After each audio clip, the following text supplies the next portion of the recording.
Buenas tardes, en este momento nos encontramos en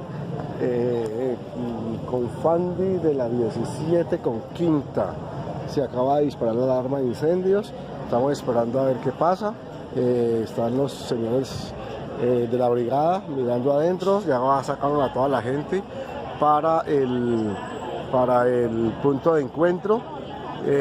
Parece que fue pues una alarma de incendios que se disparó, pero pues hasta ahora, gracias a Dios, no ha habido novedad especial, ¿no?